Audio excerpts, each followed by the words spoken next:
คะวะโตอะระหะโตสัมมาสัมพุทธัสสะนะโมตัสสะภะคะวะโตอะระหะโตสัมมาสัมพุทธัสสะนะโมตัสสะภะคะวะโตอะระหะโตสัมมาสัมพุทธัสสะขอนอบน้อมแด่พระผู้มีพระภาคเจ้าผู้ไกลจากกิเลสตรัสรู้ชอบได้โดยพระองค์เองแม้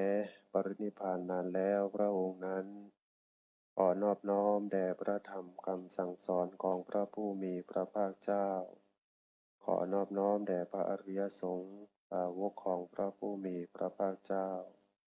ขอกราบถวายความเคารพแด่พระเถรานุเถระพ่อแม่ครูบาอาจารย์กราบนมัสการเพื่อนสหธรรมิกพระภิกษุทุกรูปทุกองค์ด้วยความเคารพอย่างสูงอ่าก็ขอสวัสดีเจริญธรรมญาติโยมพอออกไม่ออกทุกท่านทุกคนที่มาร่วมปฏิบัติธรรมประจำปีพศ2568ของวัดป่าโนนจิกก็สิมีวงเล็บอีกจังหนึ่งคือสวนจำปางามเป็นอยู่น้ำป่ายเพิ่นสวนจำปางามนี่เป็นมาจังใดเป็นสวนเป็นชื่อตั้งแต่ก่อนบ่สวนจำปางามเออน่าสิเป็นก่อนสิมาตั้งวัดน่าสิเป็นชื่อก่อนจะมาตั้งวัดมื้อนี้ก็มีโอกาสได้มาร่วมกิจกรรมครูบาอาจารย์หลวงพ่อก็ว่าได้หลวงพ่อณไพกัตตปุญโญพี่กายบ่ได้มาพี่กายนี่งานมีงานมีงานบ่ได้มาร่วมกิจกรรมนำครูบาอาจารย์ถ้าจำบ่ผิดก็มารวมเพิ่นก็ประมาณ3ปีให้หลังนี่ล่ะปี1 2ปี3ปีเพราะว่าก็เพิ่งเป็นเป็นพระใหม่พระบวชบ่ทันโดนว่าซะเขาก็ได้มาเป็นประธานสงฆ์มีหน้าที่มีหน้าที่เกี่ยวกับเรื่องพุทธศาสนาขึ้นมานี่ช่วงระยะบ่กี่ปีก็ได้มารู้จักได้ออกงานก็จังได้มาจังซี้แต่ก่อนนี่เป็นพระนวกะเป็นพระลูกวัดยังบ่ทันได้มีโอกาสออกงานก็เลยบ่รู้จักกับครูบาอาจารย์ปานใดก็บ่ค่อยรู้จักบ่ค่อยได้ไปได้มาไปก็โดนๆไปนำครูบาอาจารย์นำก้นเพิ่นแต่ว่าเป็นประธานสงฆ์จังได๋มีโอกาสออกมาทำงานศาสนาช่วยกันช่วยครูบาอาจารย์ช่วยหมู่ช่วยเพื่อนช่วยคณะสงฆ์ตามสติปัญญาตามเพศแล้วก็ความเหมาะสมในฐานะโอกาสต่างๆก็ได้มีโอกาสจังว่าพิจารณาดูแล้วนักบวชนี่ก็เป็นการฝึกฝนเป็นขันคือกันเป็นขันคือกันบวชใหม่บวชกลางหรือเป็นพระผู้เฒ่าเป็นพระเถระมหาเถระแต่ละปีแต่ละกาลแต่ละเวลามันผ่านไปมันก็เป็นการฝึกหัดคัดเก่าไปในตัวแต่ว่าเห็นครูบาอาจารย์พระมหาเถระเพิ่นทรงคุณศีลคุณธรรมบวชมาโดนๆนี่แล้วก็ประพฤติอยู่ในธรรมอยู่ในธรรมวินัยอยู่ในศีลนี่เบิ่งแล้วงามเพราะว่าผ่านการฝึกการคัดเก่าการเป็นเพชรเป็นทองก็ผ่านการเจรไนมาอย่างดีนะเพิ่นเห็นหลวงพ่อเมื่อคืนหลวงพ่อวิจิตรคือกันนั่งก็นั่งงามๆหลวงพ่อคูณหนึ่งครูบาอาจารย์ที่เพิ่นทรงปฏิบัตินำธรรมนำวินัยปฏิบัติตัวอยู่ในมีคุณธรรมเบิ่งแล้วงามการเดิน70กว่าปี80ปีการเดินการยืนการนั่งการพูดการจาเบิ่งแล้วงาม งามตางามใจเย็นลงไปหอดใจเกิดความศรัทธาเกิดความศรัทธาเกิดความมันเบิ่งแล้วมันสำบายใจการสำรวมสมณะสารูปคงเปิดมีสตินะสังเกตเบิ่งมีสติมีตัวปูรูสิเดินสิยืนสินั่งพยายามจังว่ากรรมพิจารณาเห็นหลวงพ่อนาไพหลวงพ่อวัดป่าดงจิกนี่เพิ่นฝึกลูกศิษย์ลูกหาเป็นคฤหัสถ์ญาติโยมเป็นพระเป็นเณรก็ดีเพิ่นเห็นเพิ่นเผยแผ่เห็นเพิ่นบอกเพิ่นภาพร่วมนำวัดว่าอารามสถานที่ที่อยู่ตรงนี้เห็นแล้วคือการฝึกนี่ยากแน่โยมพ่อโยมแม่อาจารย์ก็มาพิจารณาเบิ่งมันก็มาอยู่ในวัดมาปฏิบัติธรรมนี่มันก็คือจังบ่ได้ไปแบกไปหามคือจังบ่ได้ไปตากระกำตากแดดตากหน้ายคือจังเฮาเฮ็ดเวียกหาเงินหาทองเลี้ยงลูกเลี้ยงเต้ามันคือทุกข์แท้เนาะ มันคือลำบากแต่จังซี้ติล่ะตื่นแต่ดึกมานั่งจังซี้แต่ก่อนนี่บวชใหม่ๆอายุ20กว่าปีอายุ20กว่าปีกำลังนอนกำลังกินกำลังนอนกำลังอันนี้ลุกขึ้นมาเฮ็ดเวียกคือจังไข้ก็ลุกขึ้นมานั่งอยู่คิดว่านะลุกขึ้นมาเฮ็ดเวียก ตั้งแต่สมัยบ่ทันบวชเนาะลุกก็เฮ็ดเวียกตีหนึ่งตีสองตีสามนี่เฮ็ดเวียกได้เฮ็ดเวียกว่าแต่ตื่นขึ้นมาลงเวียกลงงานเฮ็ดเวียกเฮ็ดงานนี่เฮ็ดได้เอ่อกระฉับกระเฉงกระปรี้กระเปร่าไปหน้าเรื่อยลุกขึ้นมานั่งสมาธินี่มันคือเหงาแท้ มันแล้วบ่ม่วนทั้งที่บ่ได้เฮ็ดเวียกนี่จังว่านี่คือเอ่อเป็นเรื่องคือจังง่ายแต่ว่าก็บ่ง่ายเป็นเรื่องคือจัง บ่ได้แบกบ่ได้หามบ่ได้ไปตากแดดตากหน้ายตากฝนคือจังดำไร่ดำนาเด้เนาะโยมพ่อโยมแม่เนาะเอามาปฏิบัติธรรมนี่มีแต่เดินยืนนั่งนอนอยู่ในอิริยาบถสี่ที่สบายๆแต่ว่าก็ว่าเฮ็ดยากบ่อาจารย์ก็คิดว่ายากอยู่เดะสำหรับคนที่ศรัทธาบ่ถึงแล้วก็บ่มีนิสัยอย่างเช่นชนทั่วไปนี่จังหวัดอุบลอำเภอวารินหรือว่าบ้านโน่นจิกหรือว่าบ้านใกล้ๆนี่ บุคคลนี่หลายเดะเป็นญาติเป็นโยมเป็นคนเล็กคนน้อยคนกลางคนเฒ่าคนแก่นี่หลายแต่ว่าคนมาเฮ็ดแนวนี้ก็ซ้ำเฮาเห็นนี่คนศีลคนธรรมคนบ่ฝึกหัดปฏิบัติจังซี้ก็บ่หลายปานใดแต่ว่าก็หลายสำหรับเฮาแต่ว่าก็บ่หลายสำหรับคนทั่วไปมันก็สิยากหรือเขาบ่มีศรัทธาก็ทั้งสองอย่างเกิดว่าบางคนมีศรัทธาแต่ว่าก็ยากศรัทธาบ่ถึงออกมาบ่ได้ บางคนก็ศรัทธาบ่มีตัวนี้แฮงไกลแฮงบ่ได้เลยจังว่าเริ่มด้วยศรัทธานี่การเริ่มต้นอิหยังต่างๆเรื่องของบุญก็ดีหรือว่าเรื่องของการทำงานหรือว่าเรื่องของชีวิตที่เขาใช้อยู่ประจำวันก็ดีมันสิเริ่มด้วยความศรัทธาคือความพอใจก่อนเป็นเบื้องต้นแต่ว่าเฮาชาวพุทธผู้ประพฤติปฏิบัติเพื่อปฏิบัติให้เจ้าของออกจากความทุกข์เฮาต้องเริ่มด้วยศรัทธาในการบำเพ็ญบุญบำเพ็ญกุศลบำเพ็ญบารมีทางพุทธศาสนาแม่นบ่ถ้าเฮาสิไปศรัทธาหรือว่าไปพอใจในเรื่องอื่นเฮาก็บ่ได้มาเฮ็ดลักษณะจังซี้คือคนทั่วไปเขาไปเริ่มด้วยศรัทธาหาเงินหาทองเห็นบ่เขาเฮ็ดจังซี้บ่ได้เดะถ้าเขาพอใจแล้วก็ศรัทธาเรื่องนั้นแต่ว่าเฮาปฏิเสธบ่ได้ดอกเฮาก็ต้องเฮ็ดแม่นสิปฏิบัติธรรมบ่ปฏิบัติธรรมเข้าวัดบ่เข้าวัดเฮาก็ปฏิเสธเรื่องการหาทรัพย์สมบัติบ่ได้ดอกเพราะว่ามันเป็นหน้าที่หนึ่งของเฮาของผู้มีชีวิตของคนซะของคนทุกคนหาทรัพย์ภายนอกมันต้องหา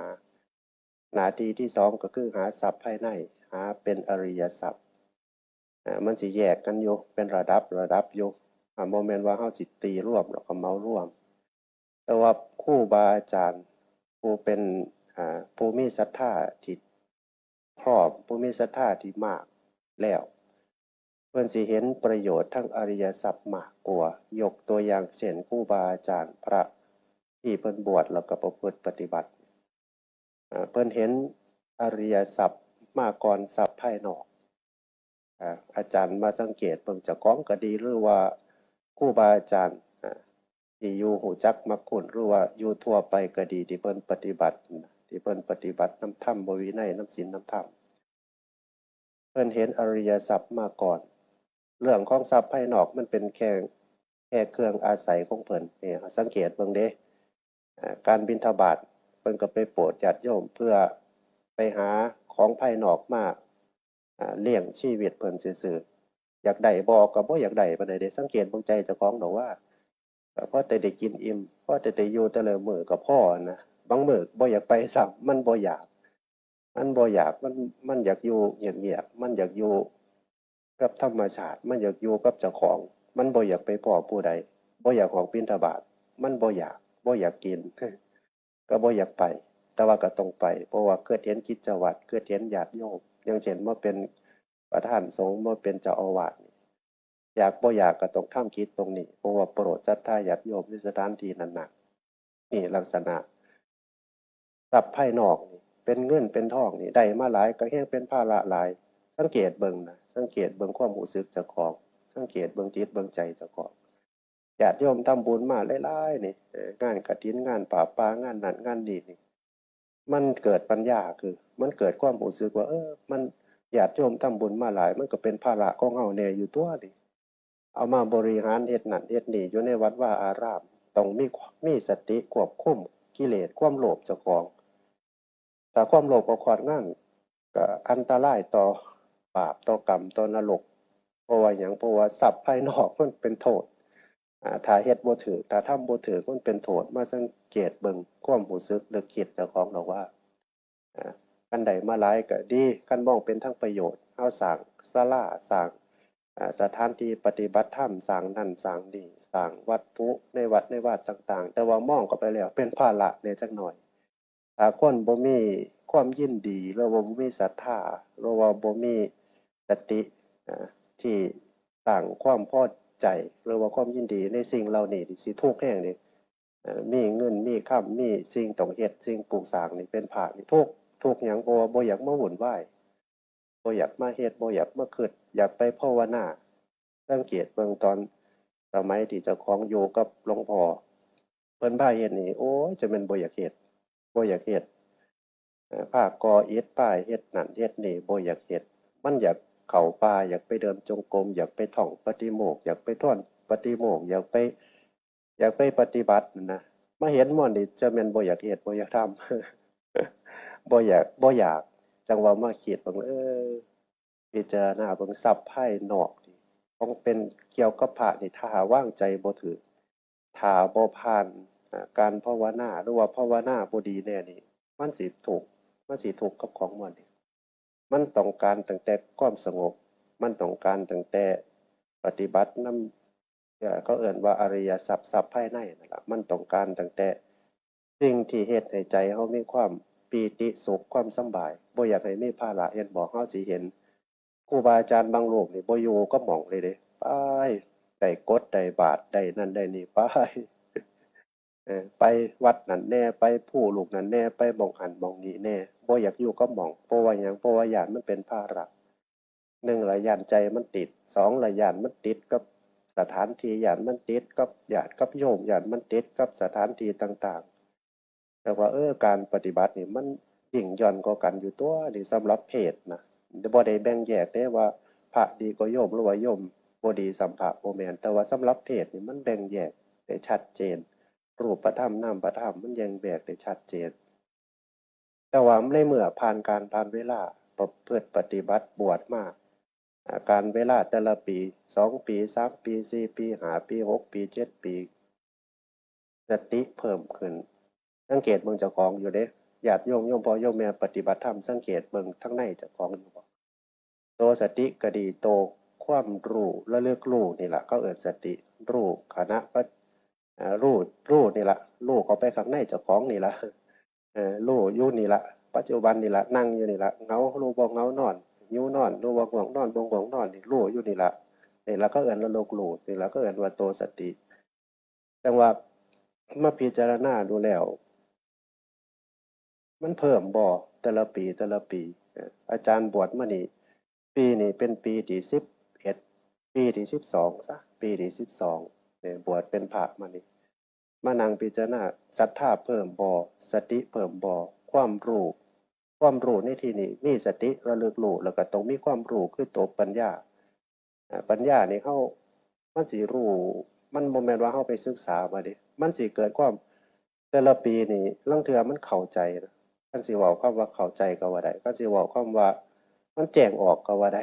อยู่ทางในนั่นละปัจจัตตังเจ้าของนั่นละผู้ใดเคยเกิดปัญญาสิรู้จักอยู่ดอกว่าโตปัญญากับโตเฮาไปได้ยินได้ฟังหรือว่าเฮาได้ไปศึกษามาซุ่มนั่นก็เป็นปัญญาคือกันเด้แต่ว่าปัญญาเขาเอื่นต่างปัญญาคือสุตตะมยปัญญาจินตามยปัญญาภาวนามยปัญญามันสิเกิดปัญญาได้3ทางนี่นะเอาสังเกตเบิ่งโตปัญญาโตผู้รู้แจ้งโตบ่สงสัยมันเกิดขึ้นนั่นล่ะก็เอิ้นว่าปัญญาถ้าผู้ใดปฏิบัติมาโดนๆปฏิบัติมาเป็นเวลาหลายปีหรือว่าปฏิบัติมานานแต่ละปีนี่ปัญญาความรู้แจ้งนี่มันสิเกิดขึ้นบางปีนี่มันก็เกิดขึ้นเทื่อ2เทื่อตอนนี้เทื่อ2เทื่อในที่นี้มันเข้าใจบางเทื่อฟังเพิ่นเว้าฟังครูบาอาจารย์เว้าหรือว่าแม้กระทั่งได้เดินจงกรมก็ดีนั่งสมาธิก็ดีมันภาวนามันเกิดพุทธขึ้นมาเองมันเกิดรู้นี่มันบ่แม่นว่าสิรู้ปานใดเด้มันเข้าใจมันสงสัยมาที่แรกมันเคยได้ยินอยู่ได้ยินเข้ามาในหูอยู่ได้ยินเข้ามาในหูอยู่เข้ามาเรื่อยๆเข้ามาเรื่อยๆแต่ว่ามันหั้นบ่รู้เรื่องมันบ่เกิดปัญญาแต่ว่ามีการใดการหนึ่งจังหวะมันได้รู้จักไหนบุมันไปได้ยินคำเก่ามันเกิดอ๋อ โอ้ยแม่นแล้วโอ้ถูกมันถูกกันนะมันถูกมันเข้ามันเกิดปัญญาป่านนี้มันสิบ่กลับไปสงสัยอีกได้บัดมันสิกลับไปรู้อีกมันเพิ่มบ่มันเข้าใจบ่มันเข้าใจบ่กับธรรมะที่เฮาได้ปฏิบัติก็ดีได้ยินได้ฟังก็ดีหรือว่าสิเข้ามาทั้งตาทั้งหูทั้งเอ่อจิตทั้งใจทั้งการประพฤติปฏิบัติทั้งการเฮ็ดขัดเกลา น้ำธรรมน้ำวินัยน้ำศีลน้ำธรรมอิหยังก็ดีมันเข้ามาน้ำเฮานี่มันสิเกิดความรู้แจ้งได้มากน้อยเพียงใดพัฒนาปานใดเฮาสิรู้ในเจ้าของแต่ละระยะเวลาต่างๆที่เฮาได้ปฏิบัติได้ทำมามันสิเกิดความรู้ไปแต่ละเล็กแต่ละน้อยแต่ละเล็กแต่ละน้อยอยู่เด้จังว่าครูบาอาจารย์ที่เพิ่นปฏิบัตินานๆจนเป็นพระผู้เฒ่าเป็นพระมหาเถระนี่จังว่า เพิ่นบ่สงสัยเพิ่นเห็นพระเณรพระหนุ่มเณรน้อยหรือว่าพระที่บวชรุ่นตามหลังมานี่เพิ่นมองเบิ่งเพิ่นรู้จักเลยล่ะเพิ่นมองเพิ่นอ่านสอดเลยแหละว่ากำลังคิดหยังหรือกำลังอยู่ในสภาวะใดกำลังเป็นจังใดเพราะว่าหยังเพิ่นผ่านมาก่อนนั่นล่ะคือเพิ่นผ่านมาก่อนเพิ่นรู้มาก่อนเพิ่นแจ้งมาก่อนตอนนี้อาจารย์บ่สงสัยบ่สงสัยการเวลาเป็นการเป็นการปฏิบัติเป็นการรู้เข้าไปทำความเข้าใจลึกซึ้งเข้าไปเรื่อยลึกซึ้งเข้าไปเรื่อยเข้าไปเรื่อยเข้าไปเรื่อยแต่ว่าสำคัญบัดนี้ที่เจ้าของบวชมานี่ที่เจ้าของภาวนาปฏิบัติมานี่ตัวเฮ็ดให้เฮาบ่สงบ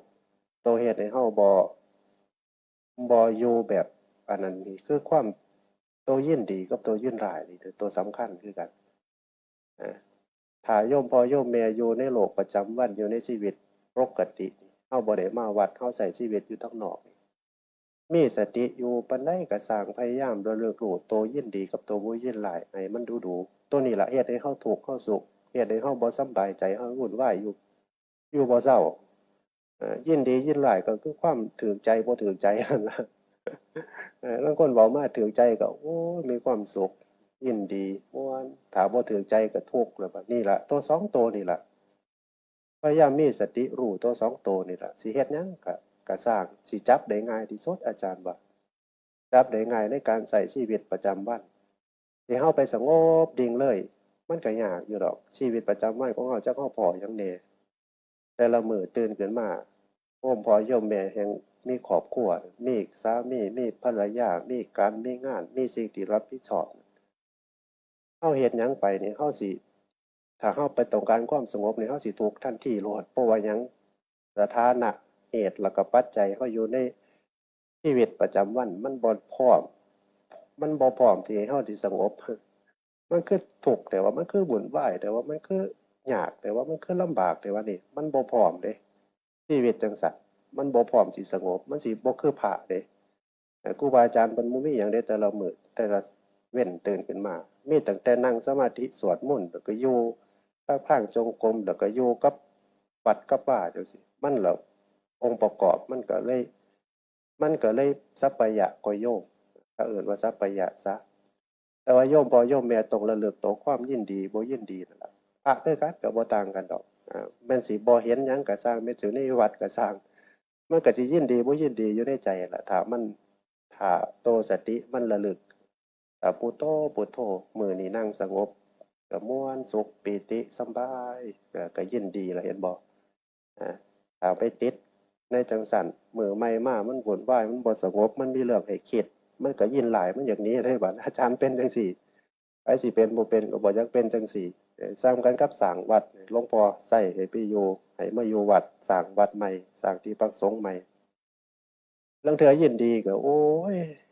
สิสร้างนั่นสร้างนี่เฮ็ดนั่นเฮ็ดนี่มันมันอยากพัฒนามันยินดีนะลางเทื่อลางมื้อลางปีลางเดือนมันยินหลายมันบ่อยากอยู่แล้วมันอยากหนีนะ มันอยากหนีซ้ำกันกับบวชนี่แหละถ้ามันประพฤติปฏิบัติได้ดังใจเจ้าของเดินก็สงบนั่งก็สงบเฮ็ดนั่นเฮ็ดนี่ก็สงบมันก็คือจังสิบ่อยากสึกนี่เด้บวชไปจนตายแล้วนี่โอ้ยคักมันแล้วนี่ในจิตในใจนี่จังแม่นถูกหม้องคักจังแม่นได้มาหม้องดีคักได้มาบวชได้มาประพฤติปฏิบัติจังแม่นสงบจังแม่นมีความสุขคักโอ้ยพอของดีปานนี้บ่ไปไสดอกเฮาอยู่จนตายคักแล้วมันเกิดนั่นน่ะคือสร้างความยินดีในทางนี้แล้วบัดนี้ใช้ชีวิตไปผ่าน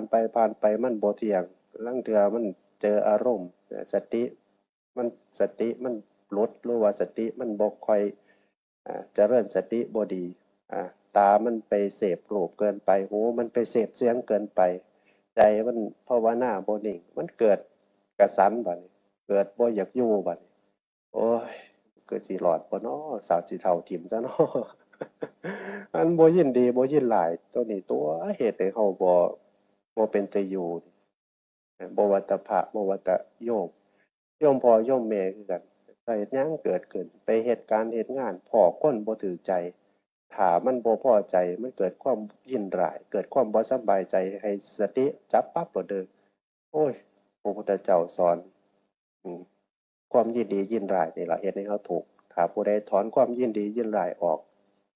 ถอนก็บ่ได้ถอนออกเลยได้ถอนขณะที่มันเกิดยินบ่ยินดียินร้ายนั่นล่ะ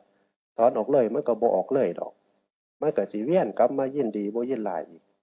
ถ้ามันยินดีมันดีแน่ตัวนี้มันสุขมันยินดีมันสำบายใจเห็นคนดีเห็นเรื่องราวดีๆอยู่กับสิ่งที่ดีๆได้ของดีๆมันก็ยินดีตัวนี้มันหลงง่ายตัวนี้ก็อันตรายคือกันอ่า ถ้าเป็นนักปฏิบัติเขาว่าตัวนี้ได้อันตรายกว่าตัวซ้ำกันกับหลวงพ่อเจ้าคุณหลวงพ่อเหลี่ยมหลวงพ่อโป่งเอาตัวนี้เพิ่นเว้าคำนี้ออกมาก็เกิดปัญญาได้คือกันเด้อ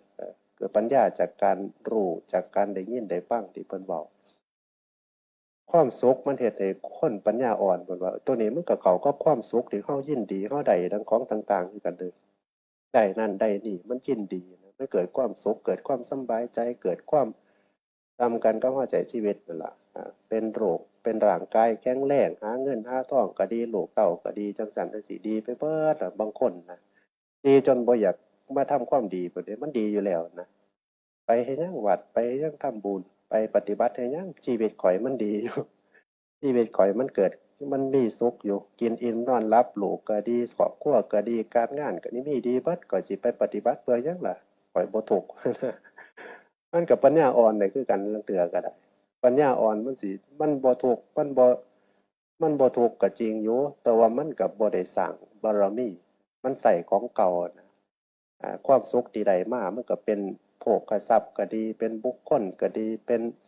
ร่างกายที่แข็งแรงก็ดี มันเป็นของเก่าที่ส่งมามันของใหม่ปัดบ่เฮ็ดบัดมันก็เลยประมาทบางเทื่อเราใช้ชีวิตไปนี่แม้สิดีปานใดมันก็ต้องเฮ็ดบาปแหล้วเนาะ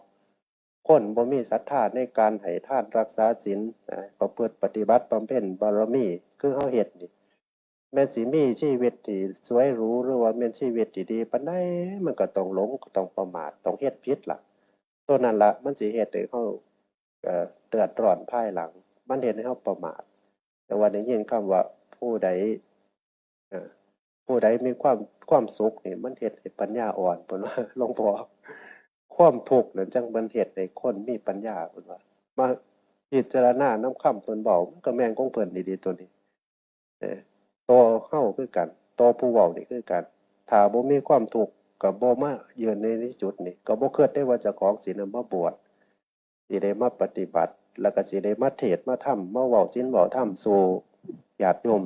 ฟังมาเพียรเบิ่งแล้วมันก็เป็นนำความทุกข์จั่งใดเข้ามาศรัทธาในการปฏิบัติตัวขัดเกลาเจ้าของให้ออกจากความทุกข์ทุกข์นำหยังทุกข์จักสิว่ามานำหยังถ้าสิเว้าประจำก็คือทุกข์นำเกิดนั่นล่ะตัวใหญ่เฮาก็สิฮู้กัน เกิดมาแล้วเฮ็ดจั่งใดมันได้เกิดแล้วมันก็ต้องปฏิบัติหาวิธีให้มันพ้นทุกข์ให้มันได้มันสิได้ชาติใดหรือว่ามันสิได้ยามใดตัวนั้นก็เป็นเรื่องของอนาคตแต่ว่าเฮาก็เฮ็ดปัจจุบันของเฮานี่ล่ะให้มันเต็มที่แต่ว่าในเมื่อเฮาเกิดมาแล้วตัวใหญ่สุดบัดนี้ความทุกข์มันก็สิมานำความเจ็บบัดความแก่ความหยังไปเฮาก็เว้าไปนะความเจ็บความแก่แม้กระทั่งความตายมันเป็นความทุกข์ ความทุกข์นี่ล่ะเฮ็ดให้เราบ่ประมาทโยมพ่อโยมแม่เข้าใจได้มาเฮ็ดจังซี่เพราะว่าหยังเพราะว่าความทุกข์นี่บางคนขาน้อยบ่ทุกข์ขาน้อยอยากได้บุญอยากได้บุญบางคนก็มีคือกันเดะเฮาเว้าไปจังซี่เขาคือว่าจั่งซั้นเนาะแม่ญาติโยมนี่ล่ะอาจารย์ไปงานไสดอกขาน้อยบ่ได้ทุกข์เดะขาน้อยมาเฮ็ดนี่ขาน้อยอยากได้บุญเดะเพราะโอ้ยความเกิดบ่คือกันตั่วนี่เฮามาเฮ็ดจังซี่เพื่อเฮาอยากรู้อยาก เจริญสติเจริญภาวนาอยากรู้บ่อยากหลงนะอยากให้มันพ้นทุกข์นะแต่ว่าโยมเขาบ่ทุกข์เขาอยากได้บุญเขาว่าลางเทื่อเมื่อความเห็นความเข้าใจความศรัทธาเจตนามันบ่คือกัน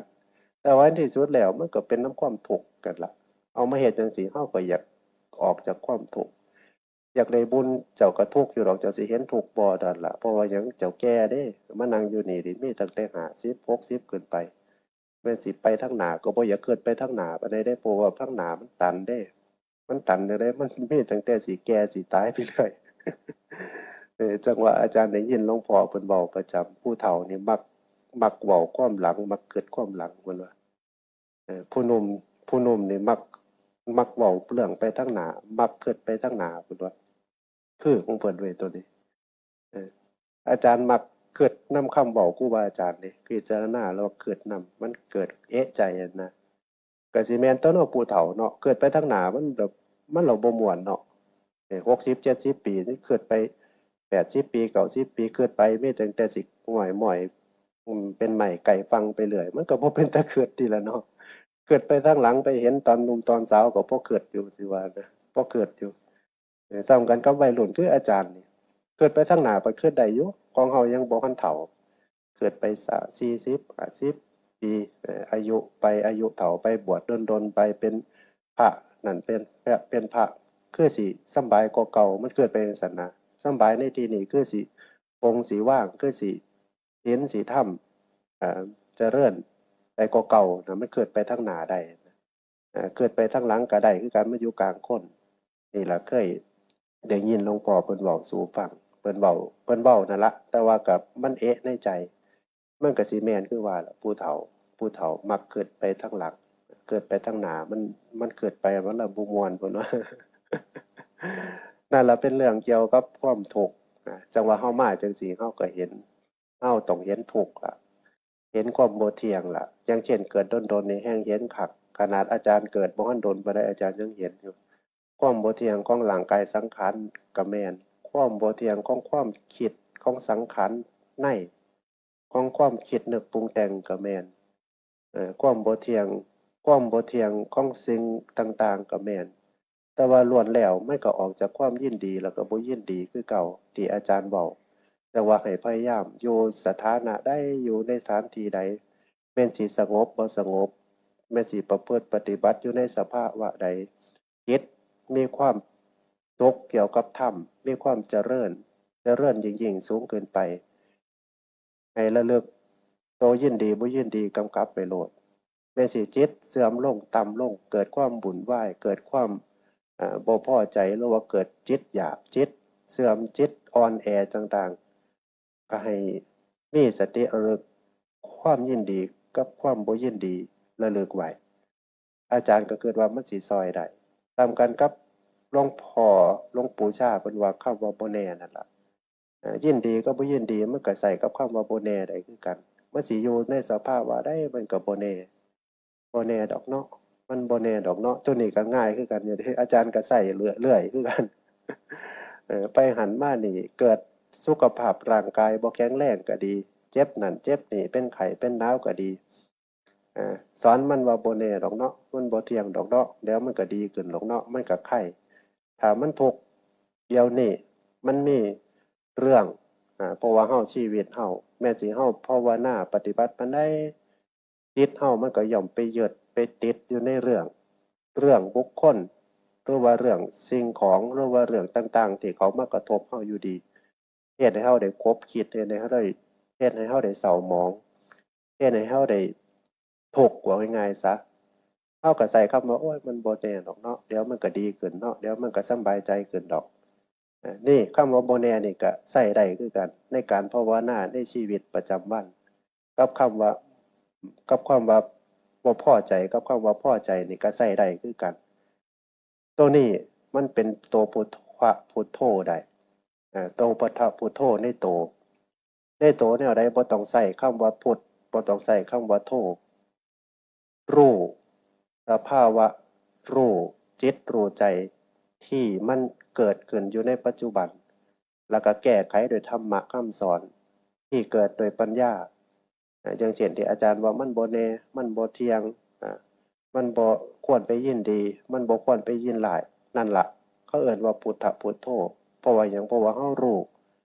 สภาวะจิตใจเฮาเฉพาะหน้าปัจจุบันขณะนั้นๆเฮาก็รู้เฮาก็พยายามใช้ธรรมะในการช่วยใจเฮาให้มันพ้นออกจากสภาวะความทุกข์ให้มันพ้นออกจากสภาวะความที่มันเกิดขัดข้องอยู่ในจิตในใจเฮานั่นล่ะเขาเอิ้นว่าคำว่าพุทโธคำว่าพุทคำว่าโธถ้าแปลออกมาแล้วก็คือผู้รู้ผู้ตื่นผู้เบิกบานที่เฮาสวดกันน่ะถ้าเฮารู้ถ้าเฮาถอนจิตถอนใจออกแม่นสิเฮาบ่ว่าพุทโธก็สร้างมันก็เป็นพุทโธอยู่ในโตของเฮาเพราะว่าหยังเฮามีสติรู้แล้วก็ถอนออกจากสภาวะมันทุกข์มันมีปัญหาโดยธรรมะของพระพุทธเจ้าโดยธรรมะของเฮาก็ว่าได้ที่เฮาปฏิบัติแล้วเกิดปัญญาถอนออกโดยความคำว่าบ่เที่ยงก็ดีคำว่าบ่แน่ก็ดีคำว่าบ่ควรไปยินดียินร้ายก็ดีหรือว่าธรรมะบทใดก็ดีที่เฮา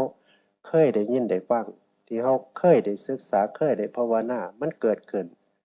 ในโตปัญญาในโตจิตโนใจของเฮาแล้วเราก็ถอยออกถอนออกได้ปลงได้ว่างได้นั่นล่ะเขาเอิ้นว่าพุทธพุทโธมันเป็นเองจังซั่นบางคนนี่เว้าพุทโธแต่ว่าในใจบ่มีพุทโธก็มีเดะสังเกตเบิ่งเจ้าของลอกลางเทื่อมันพุทโธพุทโธพุทโธอยู่มันอยากไล่อารมณ์ลางเทื่อมันซับซ้อนเข้าไปเดะมันเกิดความทุกข์เกิดความวุ่นวายมันพุทโธย่ำมันบ่อยากคิดเรื่องนี้แต่ว่ามันเอาพุทโธมาคิดเรื่องนี้แทนว่าซั่นน่ะก็ดีบ่ก็ดีอยู่เดะดีในที่นี้หมายถึงว่าบางเทื่อมันมีพุทโธในความรู้สึกอยู่แต่ว่าในพุทโธในใจมันบ่ฮู้นะมันยังหลงคือเก่าอยู่แต่ว่ามันจังว่าอาจารย์เห็นครูบาอาจารย์เพิ่นว่าให้มีพุทโธอยู่เป็นประจำมันสิได้บ่มาคิดเดะคนเฮามันสิบ่คิดเรื่องอื่นบ่มันสิพุทโธพุทโธอยู่เบิดมื้อเบิดเว้นปานนั้นบ่มันสงสัยอะนะแสดงว่าเพราะว่าเอ้ยมันพุทโธเพิ่นรู้เพิ่นมีสติรู้ปัจจุบันสภาวะต่างๆที่เพิ่นอยู่นี่ตัวนี่จังว่าเพิ่นว่าบ่ให้ปาพุทโธบ่ให้ปาผู้รู้นั่นนะบ่ให้ปาพุทโธบ่ให้ปาพุทโธนี่เพิ่นมีสติรู้อยู่ในขณะปัจจุบันที่เพิ่นใช้ชีวิตนั่นตัวเพิ่นว่าพุทโธเพิ่นสิไปว่าพุทโธพุทโธพุทโธคือเฮาอยู่ตลอดมันสิได้บ่เออแต่ว่าบ่เข้าใจตะกี้นะบ่เข้าใจเรื่องคำว่าพุทโธนะเฮาสิไปไสเฮาก็สิพุทโธพุทโธพุทโธในใจมันสิได้บ่เนาะลางเทื่อเฮาใช้ชีวิตแนวอื่นอยู่นะหรือว่าต้องการสิเอ่อคิดหรือว่าต้องการสิพูดสิสนทนาสิหยังต่างๆเรื่องอื่นอยู่เฮาสิไปพุทโธพุทโธพุทโธในใจตลอดมันก็บ่ได้จังว่าเพิ่นว่าอย่าให้ถิ้มพุทโธอย่าให้ปราพุทโธพุทโธก็คือตัวผู้รู้ ระลึกรู้ปัจจุบันที่เฮาอยู่ที่เฮาเป็นนั่นล่ะอย่างเช่นเฮานั่งอยู่เฮาหนาวนี่เฮารู้อยู่นี่ว่าเฮาหนาวเฮาก็ต้องมีขันติคุณธรรมคือความอดทนข่มไว้ธรรมะคือความข่มจิตข่มใจไว้นี่หนาวปานใดเฮาก็อดทนนี่ล่ะเฮามีพุทโธอยู่นี่ความรู้สึกหนาวของเฮานั่นแล้วก็มีขันติแล้วก็มีความอดทนนั่นล่ะเฮากำลังมีพุทโธอยู่นี่ถ้าคนใดบ่มีความอดทนบ่มีธรรมะคือความคนใจต่อความหนาวนี่ก็บ่อยู่แล้วไปหานอนตุ่มโพห่มหรือว่าซั่นก็ไปหาบ่ซั่นก็เฮ็ดให้มันไปหาฟิงฟืนฟิงไฟไปซั่นแล้ว ลักษณะบ่คมหรือบ่ใส่คุณธรรมบ่มีพุทโธลางเทื่อก็นี่ละเขาเอิ้นว่าพุทโธอาจารย์ว่านี่คืออาจารย์พิจารณาของอาจารย์เป็นลักษณะนี้เด้พุทโธคือผู้รู้สภาวะที่เจ้าของอยู่ปัจจุบันกำลังพูดถ้าคนใดพูดกับเพื่อนเฮามีสเฮามีเฮาสิสนทนากับหมู่กับกัลยาณมิตรกับเพื่อนกับหมู่กับคนทั่วไป ถ้าเฮาสนทนาไปเฮารู้สึกว่าคำพูดของเฮามันไปส่อเสียดคำพูดของเฮามันไปส่อเสียดคนอื่นพูดไปแล้วคนอื่นเกิดความทุกข์เกิดความเดือดร้อนกับคำพูดของเฮาแท้เฮาหยุดเฮาระลึกรู้แล้วเฮาหยุดนี่เฮามีพุทโธขึ้นมาทันทีเลยนะเวลาพุทโธหยุดสติระลึกรู้แล้วว่าบ่ควรพูดถ้าพูดไปแล้วคนอื่นทุกข์เดือดร้อนถ้าพูดไปแล้วมันเฮารู้อยู่ในใจของเฮาอยู่เด้ก่อนเฮาสิพูดก่อนเฮาสิสนทนาหรือว่าเฮาสิพูดกับผู้ใดเฮาสิรู้อยู่ว่าเจตนาของเฮามันส่อเสียดบ่เจตนาของเฮามันพูดไปทางสิผิดบ่เจตนาของเฮามันพูดไปทางที่เป็นอกุศลบ่นี่เฮาสิรู้ของเฮาอยู่ถ้าเฮารู้ปั๊บเฮาหยุดนั่นแสดงว่าพุทโธเกิดขึ้นกับเฮาล่ะนั่นล่ะก็เอิ้นว่าพุทโธอาจารย์พุทโธนี่มันรู้ในการใช้ชีวิตตัวนี้ล่ะที่ควรนำไปปฏิบัติความคิดคือกันถ้ามันหลงในที่มันก็มีหลงหลายหลงเนาะแต่ว่าหลงทั้งในของเฮาคือหลงคิดผิดคิดผิดถ้าเฮาฮู้ปั๊บเฮาก็เปลี่ยนวิธีคิดใหม่ทันทีโลดหรือว่าเฮาฮู้ปั๊บเฮาก็มีธรรมะมาช่วยให้ใจเฮาเซาคิดได้นั่นผู้มีผู้รู้ขึ้นมาถ้าคนใดบ่มีตัวผู้รู้ขึ้นมาคิดไปให้พร้อมเด้ทั้งคิดนะมันคิดมันหลงอะนะ หลงอารมณ์คิดไปน้ำตาไหลย่อยยังคิดหยังคิดไปเรื่อยเปื่อยคิดไปเรื่องอดีตเรื่องเจ้าของเคยทุกข์เรื่องเจ้าของเคยลำบากเรื่องคนนั้นเคยว่าให้เรื่องคนนี้เคยพูดให้เรื่องคนนั้นเคยเฮ็ดให้เฮาเจ็บใจเรื่องคนนี้เฮาคิดแล้วก็ซังไปนำคิดแล้วก็โกรธไปนำคิดแล้วก็ท้อแท้ใจไปนำคิดแล้วก็ร้องไห้ไปนำตอนนั้นมันหลงตอนนั้นมันบ่มีพุทโธถ้าฮู้โอ้ย คิดผิดตัวนี้มันบ่เกี่ยวมันเกี่ยวกับเฮาอยู่ก็จริงแต่ว่าเฮาก็บ่สมควรคิดระลึกรู้ขึ้นมาทันทีเปลี่ยนความคิดใหม่คิดเห็นพระพุทธคิดเห็นพระธรรมคิดเห็นครูบาอาจารย์สำบายใจขึ้นนั่นเฮามีพุทโธขึ้นมาเปลี่ยนความคิดใหม่นั่นล่ะถ้าเฮาหลงความคิดตัวนี้หลงทั้งในตัวนี้เป็นคนภาวนาได้คนภาวนาดีถ้าฮู้ตัวรู้ตัวหลงตัวทั้งในเจ้าของต่างกันได้กับพวกหลงทั้งนอก เฮานี่มันหลงทางในอาจารย์ว่าพวกพ่อใหญ่แม่ใหญ่มานั่งเฮ็ดจั่งซี้ได้มีตั้งแต่หลงทางในนั่นล่ะแต่ว่าถ้าคนหลงทางนอกนี่พู้นแหล้วเขาว่าสิเฮ็ดบุญก็หางัวมาฆ่าจักโตเว้ยพู้นหลงทางนอกพวกนั้นหลงเฮ็ดบาปเป็นบุญเห็นบุญเป็นบาปเห็นบาปเป็นบุญแหมเว้าผิดเห็นบาปเป็นบุญสิเฮ็ดบุญนำพ่อนำแม่สิเฮ็ดบุญบวชสิเฮ็ดบุญนั่นบุญนี่น่ะ หางัวมาขาจักโตเว้ยหาหานั่นหานี่มามาเล่นหาเหล้ามากินหายามาสูบเอาบุญนำอีพ่ออีแม่พู้นพวกนั้นหลงทางนอกพวกนั้นหลงแห้งพวกนั้นหลงจนกูบ่กลับพวกนั้นเว้าลงไปเทศน์ลงไปสอนลงไปข้อยบ่เชื่อแล้วข้อยมักไปจังซั่นข้อยศรัทธาไปจังซั่น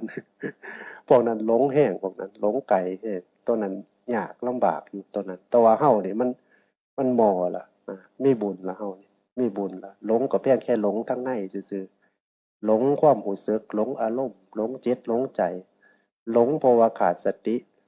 โตประมาทพุทธเจ้าว่าต้นนี้เด้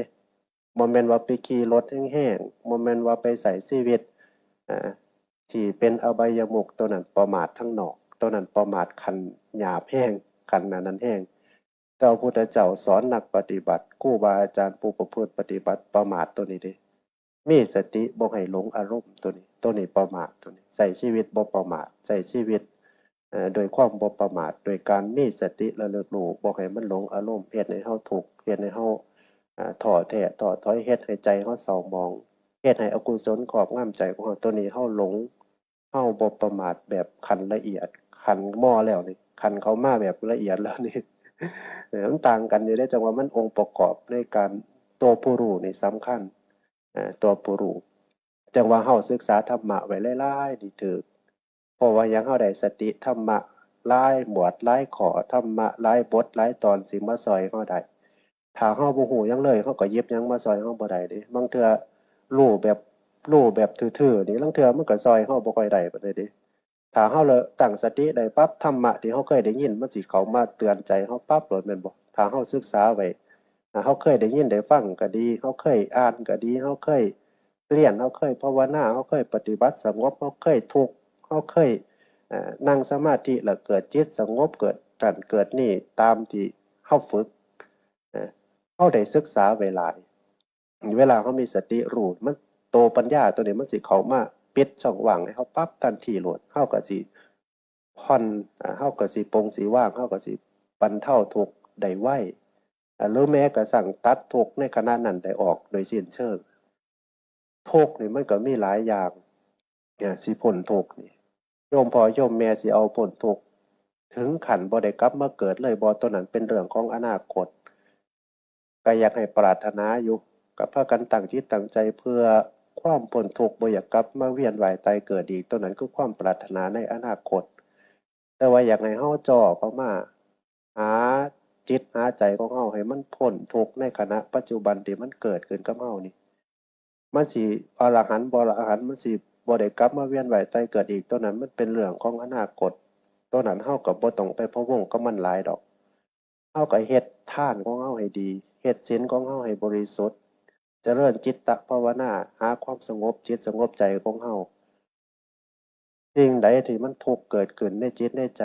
ภาวนาให้มันพ้นทุกข์อ่าให้มันเกิดนิโรธขึ้นในขณะปัจจุบันที่เฮาได้ทุกข์เฮาก็บ่ทันเป็นพระอรหันต์ดอกแต่ว่าเฮาคลายทุกข์ได้ขณะปัจจุบันที่มันทุกข์นี่นะตัวนี้ตัวมันเฮาควรสิให้ความสำคัญเอาใกล้ๆจ่อๆมอๆนี่หาหม้องจับหม้องตัวมันสิได้ผลเห็นผลได้ไวได้มอๆนี่หลายคนมาเฮ็ดจังซี่มันก็คลายทุกข์พ้นทุกข์ได้ชั่วคราวอยู่เดะอาจารย์ว่า บางคนก็มีเรื่องให้ได้คิดบางคนก็มีความบ่สำบายจิตบ่สำบายใจได้มาเฮ็ดจั่งซี้ได้มาเดินจงกรมได้มานั่งสมาธิได้มาเจริญจิตภาวนาเห็นพ่อแม่ครูบาอาจารย์ฟังเทศน์ฟังธรรมก็ได้ก็ได้คลายทุกข์ก็ได้พ้นทุกข์ออกนี่แล้วครับว่าพ้นทุกข์ในขณะปัจจุบันเฮาบ่ได้ว่าเฮาสิ อนาคตข้างหน้าตายไปเฮาสิไปพ้นทุกข์บ่ได้กลับมาเกิดอีกตัวนั้นมันเป็นเรื่องของอนาคตเฮาตั้งเจตนาตั้งปรารถนาไว้จั่งซั้นอยู่แล้วคนปฏิบัติผู้ใดสิบ่อยากได้สูงสุดจั่งซั้นบวชนี่ขวนขวายอดเอาว่าซั้นนี่สู้เอาว่าซั้นนี่ก็บ่หยังเพราะว่าบ่อยากกลับมาเกิดอีกนะบ่อยากกลับมาเกิดให้มันทุกข์อีกทุกข์หยังทุกข์นำความรักคือหลวงพ่อเพิ่นว่าเมื่อคืนนี่รักเจ้าของก็ยังทุกข์เริ่มไปตั้งแต่รักเจ้าของเพิ่นว่ารักเจ้าของบ่พอ ไปหักผู้อื่นอีกหักลูกกับหักผัวหักเมียหักพี่หักน้องหักมีแต่แนวทุกข์ๆก็บ่อยากกลับมาหักอีกกันล่ะบ่อยากกลับมาหักเพราะว่าถ้าหักแล้วถ้าผูกพันแล้วมันก็บ่อยากพักผากแม่นบ่มันสิไปตัดเอาออกจากความพัดผากสิไปตัดออกมันก็ยากแต่เดะอย่างเช่นโยมพ่อโยมแม่นี่นั่งอยู่นี่100ทั้ง100%100 คนนั่งอยู่นี่หรือว่าบ่ถึงนี่ทุกคนนี่ต้องมีลูกล่ะผู้ใดอยู่นี่สิบ่ฮักลูกแหน่ ว่าสิไปตัดจังไดล่ะบัดนี้มันก็สิมาสิตัดได้ตัดได้ตั้งแต่ตัดได้ตั้งแต่ความตัวเจ้าของหรือจั่งใดล่ะความเป็นจริงมันก็ตัดบ่ได้นั่นแหล้วบ่อยากกลับมาเกิดญ้อนหยังย้อนบ่อยากมีลูกมีครอบมีครัวมีผัวมีความทุกข์มีความเจ็บความปวดความแก่ความตายบ่อยากกลับมาเกิดเพราะว่าสิ่งเหล่านี้แหละเราก็ตั้งใจจังซั่นอดทนบวชอดทนสู้อดทน เพียรภาวนาเพราะว่าหยังเพราะว่าบ่อยากมาพ้อกับชีวิตแนวนี้อีกบ่อยากกลับมารักผู้ใดอีกบ่อยากกลับมาพลัดพรากกับผู้ใดอีกบ่อยากกลับมาร้องไห้บ่อยากกลับมา ร้อนมาหนาวบ่อยากกลับมาทุกข์บ่อยากกลับมาจากเป็นหรือว่าจากตายกับผู้ใดอีกทุกคนก็ต้องการจังซี่แต่ว่านั้นมันเป็นเรื่องที่เฮาปรารถนาตั้งเจตนาปรารถนาไว้จังซั่นแต่ว่าถ้าเฮาไปอยากหลายเฮาก็ทุกข์คือกันอยู่เดะมันทุกข์ซ้อนทุกข์เว้ยมาสังเกตเบิ่งกับอยากสงบหนึ่งนี่เฮาหน้าที่ปัจจุบันเฮาคือเฮ็ดคือทำ ใจเฮามันเอาความอยากสงบหรือว่าอยากพ้นทุกข์เข้ามานี่มันซ่อนผูกเว้ยมันล่ะคือจังแฮงป้อนอ่าป้อนฟืนป้อนไฟเข้าไปป้อนตัณหาเข้าไปให้มันอีกมันอยากนั่นนะใครแน่แต่เฮ็ดไปเฮ็ดไปเฮ็ดรู้ปัจจุบันไปมันเกิดหยังก็แก้ปัจจุบันไปแก้เรื่องที่มันเกิดขึ้นปัจจุบันตัวนี้เหมาะเว้ยไคกว่าเว้ยสำบายใจกว่านั่งก็บ่ว่าสิสงบบ่สงบหรอกนั่งเป็นหน้าที่เอาพอดเวลานั่งก็นั่ง ขี้ข้านก็หูจักแต่ว่าหลายแต่ขี้ข้านเป็นพระมันโดนบวชโดนบ่จักแต่ว่าก็บ่ว่าบวชโดนบวชช้าบ่จักดอกว่าคิดเห็นเจ้าของดอกว่ามันนั่งคู่มือหลายมันบ่ติดนั่งแต่กี้บวชนำหลวงครูบาอาจารย์ฮอดยามมื้อแลงเพิ่นตีละครั้ง6โมงแลง6โมงแลงก็เฝ้ามานั่งสมาธิได้ไม่เกิน5นาทีเด้บ่ให้เกิน5นาทีให้เฝ้ามานั่งโดยพร้อมเพรียงกัน เฝ้ามานั่งที่แรกมาบวชใหม่ๆก็คือจูคือเจ้าอยู่คือม่วนอยู่2 ปี3 ปี4 ปี5 ปีไปขี้คร้านไปเลยห่วยมันคือบ่พัฒนาไปเลยไปตีละครั้งแม่งๆแล้วโอ้ยฮอดวันพระนี่โอ้ยไม่ออกสิมาจำศีลนี่แหละคือขี้คร้านไปเอาไปเอามาบวชโดนบ่ได้แฮ่งขี้คร้านไปเลยสิแม่นบ่ซั่นมันเฮ็ดดูหลายมันจั่งใดล่ะมันบ่มาสังเกตเบิ่งมันบ่จูบบ่เจ้าญ้อนผลมันบ่เกิด มันนั่งตามมันนั่งตามกำหนดเวลามันนั่งตามพิธีขอวัดซื่อๆมันก็เลยบ่จูบบ่จ้าวมันก็เลยบ่มั่นบ่ม่วนผลมันบ่ค่อยเกิดมันนั่งไปก็ท่าแต่เสียงระฆังแม่งสวดมนต์นั่งกับครูบาอาจารย์เพิ่นพานั่ง45นาทีแหน่50นาทีแหน่ชั่วโมงหนึ่งแหน่ก็ส่ำนี้เฮาฮู้นะเฮ็ดอยู่บ่อยๆนี่ก็ชินก็ซาเด้อมันบ่เกิดบ่จูบบ่จ้าวบ่มีอิหยังเปลี่ยนแปลงบ่มีอิหยังได้ตื่นเต้นนั่นนะมันสิ้นมันซ่ามันก็เกิดเป็นขี้เกียจขี้คร้านเป็นบ่อยากเฮ็ดไปเลยสังเกตเบิ่งเจ้าของดอกว่าตีละครั้งแม่งนี่อยากย่างเข้าป่า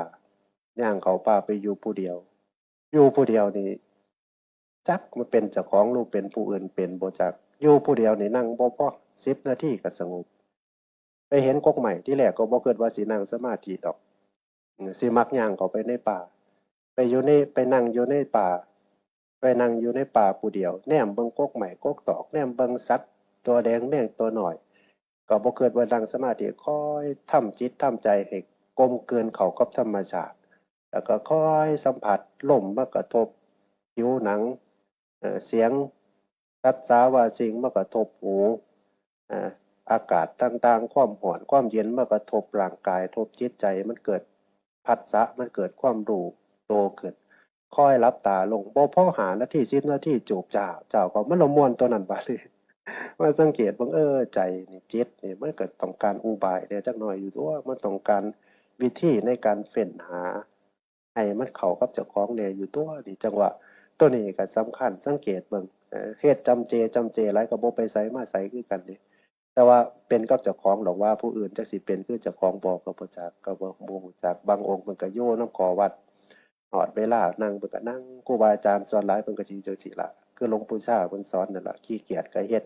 ดูก็เฮ็ดเพิ่นว่าโอ้ตัวนี้เฮ็ดยากเด้อตัวนี้เว้าได้อยู่หั่นเฮ็ดบ่ได้เว้ยตัวนี้บ่คือเพิ่นบ่คือครูบาอาจารย์ดูก็เฮ็ดขี้คร้านก็เฮ็ดดูก็เฮ็ดนี่โอ๊ยตัวนี้มันเว้าคืออยู่มันหั้นเฮ็ดบ่ค่อยได้ปานใดตัวขี้คร้านมันอยากแผ่ไปทางตัวขี้คร้านพู้นเด้เนาะตัวดูมันอยู่ติเนาะยายเนาะ แต่ว่าผู้ใดเฮ็ดได้ก็อนุโมทนาสาธุนำว่าเรากำลังขัดกำลังเกลาไปคือกันนี่ล่ะจักว่านั่นล่ะปรารถนาของเราคือให้มันพ้นทุกข์ปัจจุบันขณะไปว่าในความพ้นทุกข์ที่มันเป็นบรรลุธรรมหรือว่าเป็นพระอรหันต์หรือว่าบ่ได้กลับมาเวียนว่ายตายเกิดมันก็สิค่อยชัดเจนขึ้นดอกอาจารย์ว่าค่อยชัดเจนค่อยแจ้งค่อยเข้าใจค่อยเดินทางไป อาการระยะเวลาของเฮาอาจารย์ก็คิดว่าเฮาสิเวียนว่ายตายเกิดอีกหลายเติบอยู่ดอกดู อินทรีย์บารมีดูภูมิอัตภูมิธรรมของเฮาของจิตของใจเฮาหรือว่าสถานะความเป็นอยู่ปัจจุบันของเฮาจิตใจสภาวะปัจจุบันของเฮาคุณธรรมอยู่ในใจของเฮาก็คิดว่ามันสิมาเวียนว่ายตายเกิดอีกแน่พอสมควรอยู่ดอกอาจสิเป็นอสงไขยหรือว่าหลายอสงไขยอาจสิเป็นกรรมเป็นกันเป็นหลายก็ตัวนั้นก็เป็นเรื่องของแต่ละบุคคลรู้ผู้ใดสิเอาศาสตร์นี่ให้มันจบอยู่บ่อยู่นี่ศาสตร์นี่ให้มันจบแล้วก็หน่อยบ่อยู่ดอกบ่กลับมาเกิดเวียนว่ายตายเกิดเอาสิเอามันคักบ่คักจบบ่จบมันสิมีโตย่านอยู่ดอกผู้ใดบรรลุธรรมเป็นอริยบุคคลเป็นอริยบุคคลสันโสดาบันเกินไปมันสิมีญาณอยู่มันสิมีญาณรู้เฉพาะตนของไผของมันอยู่ญาณบรรลุธรรมก็เอิ้นญาณโตญาณบรรลุธรรมมันสิรู้อยู่ในปัจจัตตังอยู่ในจิตในใจของไผของมันอยู่ตัวนี้มันสิเกิดญาณในตัวนี้ผู้ใดบรรลุธรรมถ้าบ่ทันเกิดน่ะอีกหลายอยู่ดอกถ้าบ่ทันเกิดญาณนั้นญาณตรัสรู้ญาณบรรลุธรรมต่างๆที่เฮาเคยศึกษาหรือว่าเฮาเคยเรียนรู้กันมานั้นปฏิบัติไปย้ายสู่ไปเก่งแล้วอาจารย์ว่าเฮาก็บ่มาเดินทางมาไกลแล้วล่ะมีศรัทธามาเฮ็ดจังซี่ใดก็บ่ง่ายปานใดเด้สละบ้านสละครอบครัวสละเวียกงานการสร้างสละลูกเต้าเหล่าหลานสละสิ่งที่หวงแหนมาระยะเวลา5มื้อ6มื้อนี่อาจารย์ก็คิดว่าบ่ง่ายปานใดดอกเป็นเรื่องที่ยากเป็นเรื่องที่เฮ็ดได้ยากต้องอาศัยศรัทธาต้องอาศัยจาคะต้องอาศัยหลายๆอย่างในการกว่าเฮาสิได้มาได้กว่าเฮาสิมานั่งจังซี่ได้แต่ว่าเฮามาเฮ็ดมานั่งแล้วเฮาก็พยายามสร้างสติเฮ็ดหยังก็ได้พอเปิดปฏิบัตินำครูบาอาจารย์เพิ่นก็เปิดโอกาสให้เฮาได้เฮ็ดได้ทำทุกปีเห็นแล้วก็ดีใจนำเพิ่นเฮ็ดครูบาอาจารย์เพิ่นมีความมั่นคงเพิ่นมีความจิตเพิ่นมันหนักแน่นมีสมาธิตั้งมั่นมีจิตที่มั่นคงมีจิตที่หนักแน่นซึ่งเพิ่นฝึกลูกศิษย์ลูกหาญาติโยมเป็นระเบียบเรียบร้อยเสนาสนะอิหยังต่างๆสะอาดลูกศิษย์ลูกหามีความนอบน้อมถ่อมตนมีความเคารพนี่เป็นระเบียบมีวินัยยากตัวนี้รักษาธรรมรักษาวินัยนี่ยากจังว่าเป็นเรื่องที่เฮ็ดได้ยากต้องคนมีอินทรีย์บารมีต้องคนมีสติหลายจังเฮ็ดได้ถ้าคนบ่มีตบะบ่มีอินทรีย์บารมีบ่มีธรรมบ่มีวินัยสิมารักษาความเป็นระเบียบเรียบร้อยจังสิยากเพราะว่าหยังมันสิไปนำใจเฮ็ดนำใจเฮ็ดนำกิเลสไปเบิดมันก็เลยบ่งามจะว่ามาเฮ็ดได้จังสิถือว่าเป็นคนมีขันติมีความอดทนมีอินทรีย์มีบารมีมีบุญหลายจังเฮ็ดได้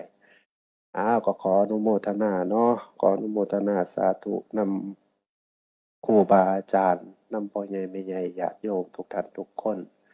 มื้อนี้ก็เป็นวันที่9ล่ะมื้ออื่นก็คงสิจบพิธีกรรมกิจกรรมในงานปฏิบัติธรรมของวัดป่าโนนจิกเพิ่นปฏิบัติมาตั้งแต่วันที่4ที่5พุ่นจนฮอดวันที่9วันที่10เพิ่นงานเพิ่นแล้วอาจารย์ก็คือสิบ่ได้อยู่เพราะว่ามื้อนี้มาเมื่อวานนี่มื้อนี้ก็ฉันเสานำเพิ่นแล้วก็สิได้เดินทางไปร่วมงานกับครูบาอาจารย์ทั้งอำเภอเดชอีกก็จังสิได้กลับวัดขออนุโมทนาสาธุในเจตนาที่โยมพ่อโยมแม่ได้มาประพฤติปฏิบัติศีลธรรมในงานประจำปีของวัดป่าโนนจิกในปีนี้ขออ้างเอาคุณพระรัตนตรัยคุณพระพุทธคุณพระธรรมคุณพระสงฆ์คุณงามความดีที่ญาติโยมพ่อโยมแม่ได้กระทำมาเป็นไว้ดีแล้วในอดีตชาติก็ดีในปัจจุบันชาติก็ดีมาเป็นตบะมาเป็นเดชะขจัดปัดเป่าทุกโศกโรคภัยทั้งหลายทั้งปวงให้หายไปขอความสุขสวัสดีพิพัฒน์รัตนมงคลสมบูรณ์ผลขอความปรารถนาสิ่งหนึ่งประการใดและความปรารถนานั้นเป็นไปโดยศีลประกอบด้วยธรรมขอความปรารถนานั้นจงสำเร็จกับทุกท่านทุกประการเถิดสาธุเตรียมตัวกราบที่แสดงธรรมจบลงไปก็พระอาจารย์ประเทืองวัดป่าอุบลวัน ก็ต้องขอ